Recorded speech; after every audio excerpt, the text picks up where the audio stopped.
박현경 기자의 인사이드 아메리카. 자, 여러분들 새해를 맞아서 리셋 하실 준비가 되셨습니까? 이틀 전에 이 새해 결심과 관련한 소식을 전해드리면서 잠시 이 습관의 중요성에 대해 언급을 했었는데요. 오늘은 이 건강한 습관을 들이기 위한 팁을 전해드리려고 합니다. 박현경 기자. 네, 안녕하십니까. 우리가 사실은 습관에 의해서 하루하루를 살아가고 있다, 이런 얘기가 나오고 있는데요. 어떤 내용입니까? 네, 우리가 아침에 눈 떠서 일어나면 양치질 하고 준비 다 마쳐서 집 나와 차 타면 안전벨트 매고 이런 게 사실은 다 습관에 의한 겁니다. 그 하루 일과를 찬찬히 되짚어 보면 습관에 따라서 별 생각 없이 행동하는 게 사실 더 많습니다. 밥 먹을 때 TV나 영화 킨다든지 아니면 잠자기 전에 휴대전화 들여다본다든지 이처럼 습관에 의해서 일상생활이 이루어지기 때문에 뭔가 새롭게 하고 싶은 게 있다면 그걸 습관을 들이는 게 가장 중요하다는 지적입니다. 네. 그러니까 습관을 들인다는 게 반복적으로 어떤 행동을 한다는 거잖아요. 네. 얼마나 기간이 필요한 거예요? 습관으로 정착이 되려면? 보통 뭔가를 하나를 매일매일 한다고 쳤을 때 21일 동안 빠지지 않고 하면 습관이 된다는 얘기 한 번쯤 들어보셨을 겁니다. 네, 3주의 법칙. 네, 21일이 습관에 있어서는 매직 넘버로 통하는데요. 그런데 건강과 관련한 책으로 뉴욕타임스 베스트셀러가 된 작가 웨인 스캇 앤더슨 박사는 꼭 그렇지만은 않다고 밝혔습니다. 지난 수십 년간 행동 변화에 관한 연구가 진행돼 왔었는데 최근 영국 런던 대학교에서 습관이 되기까지 변동성에 대해 연구한 걸 보면 한 습관을 들이기 위한 기간은 그게 어떤 습관이냐에 따라서 달라지는 것으로 나타났습니다. 그렇군요. 습관이 그러니까 얼마나 단순한지 아니면 복잡한지에 따라서 짧은 시간 안에 습관이 될 수도 있고 반대로 오랜 시간이 소요될 수도 있다는 분석입니다. 예를 들어 날마다 물을 충분히 마시는 걸 습관화하고 싶다 하면 대체로 이건 18일이면 습관으로 만들 수 있습니다.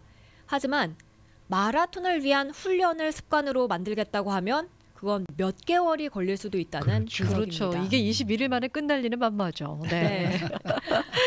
근데 이게 새로운 습관을 만드는데 영향을 미치는 요소들이 상당히 많을 거 아니에요? 네, 능력도 얼마나 중요한지 그 부분을 영향을 미친다고 하고요. 네. 동기부여 정도도 중요합니다. 그리고 환경 역시 빼놓을 수 없습니다. 그렇겠죠. 앤더슨 박사는 습관을 하나 새롭게 만드는 데는 이처럼 수많은 요소들이 영향을 준다고 설명했습니다. 하지만 대체로 모든 습관은 평균적으로 따져보면 66일 만에 형성될 수 있다고 강조했습니다.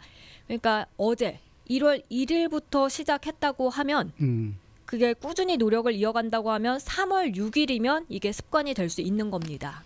60일이 넘는 거니까 이 기간이 다소 짧지는 않다라고 생각하시는 분들 많이 계실 텐데 저희가 그런 말 많이 하잖아요.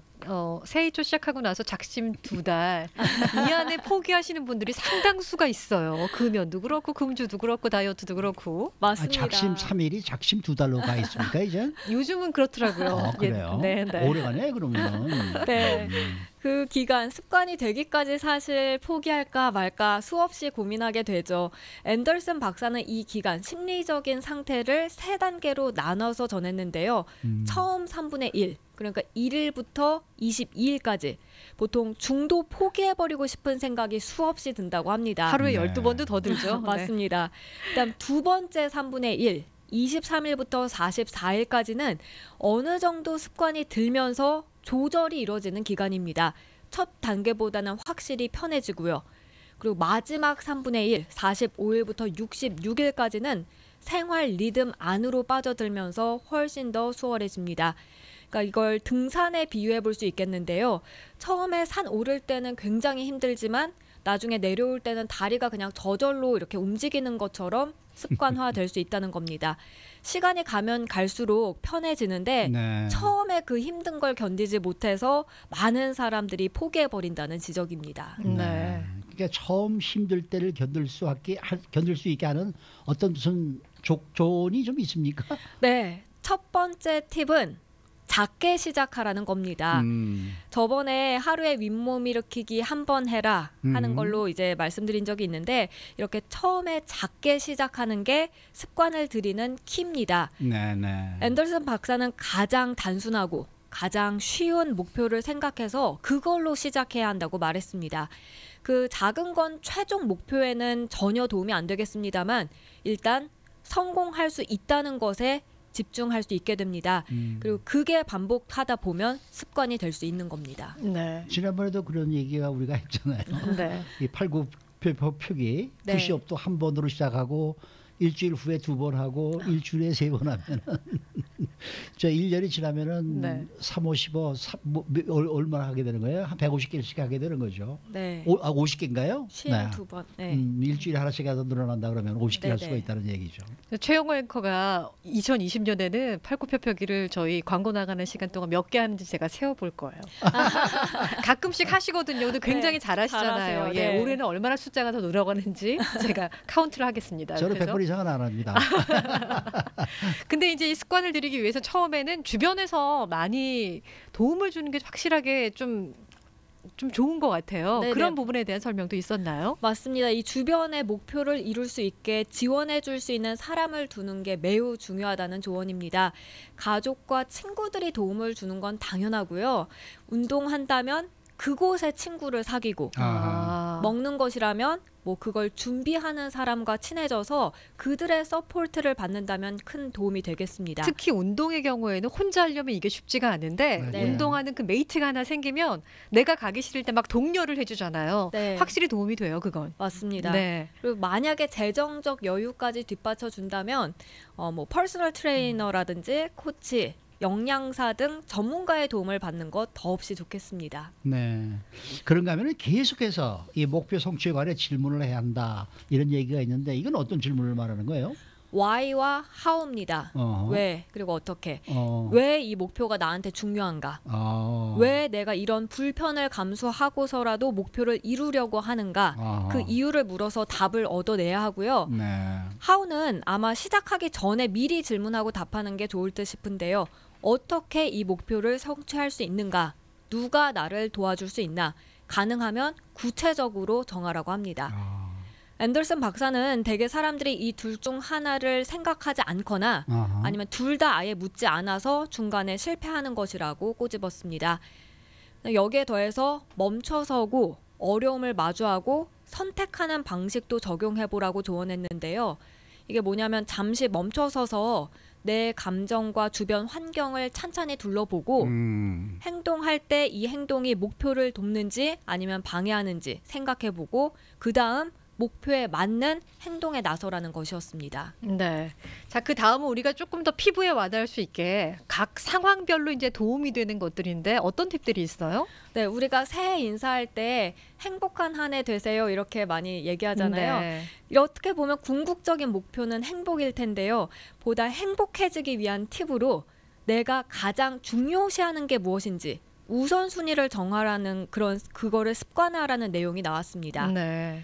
내 삶에 있어서 가장 의미 있는 걸 첫 번째 우선순위에 두고 그 우선순위를 차례차례 해 나갈 때 스트레스도 조절할 수 있고요. 한층 행복해질 수 있다는 조언입니다. 맞아요. 저희가 일을 할 때도 프라이오리를 정해놓고 하잖아요. 그렇죠. 그러면 네. 조금 마음의 부담이 덜한 것처럼 네. 예, 지금 말씀해주신 것도 큰 도움이 될 것 같아요. 네. 네. 이 좀 더 활기찬 생활을 하기 위한 습관으로는 어떤 게 있습니까? 네, 활기차고 에너지 넘치는 그런 삶을 위해서 보통 운동 흔히 생각하는데 운동한다고 생각하지 말고요.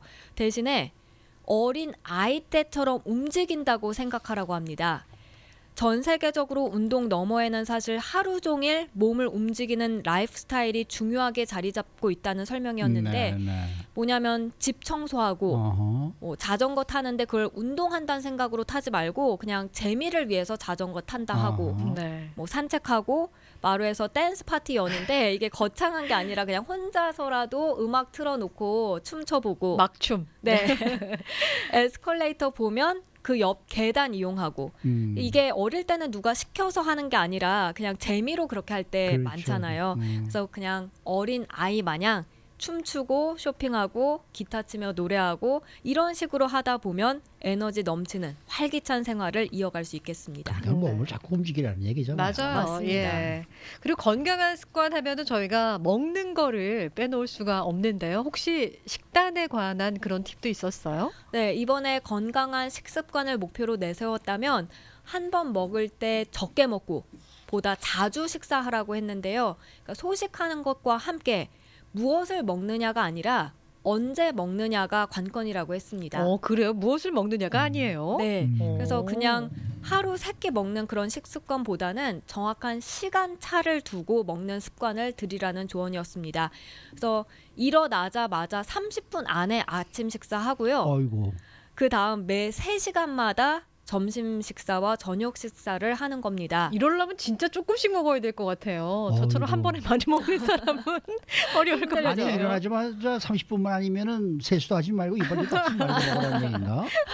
네. 네, 그래서 아침 7시에 일어난다고 하면 7시 반에는 아침 먹고 아하. 오전 10시 30분에 두 번째 식사하고 오후 1시 30분에 세 번째 식사하는 건데요. 네. 물론 이게 회사 생활하다 보면 점심 식사 그 시간이 정해져 있기 때문에 그대로 따르기는 어려울 것 같은데 근데 결국 이것도 어떻게 보면 간헐적 단식과 내용이 일치합니다. 지난번에 말씀하신 거. 네, 네. 8시간 안에 식사 다 하고 아하. 나머지 16시간은 공복 상태로 있는 거죠. 네. 이거는 각자 생활 패턴에 맞춰서 진행하면 좋겠습니다.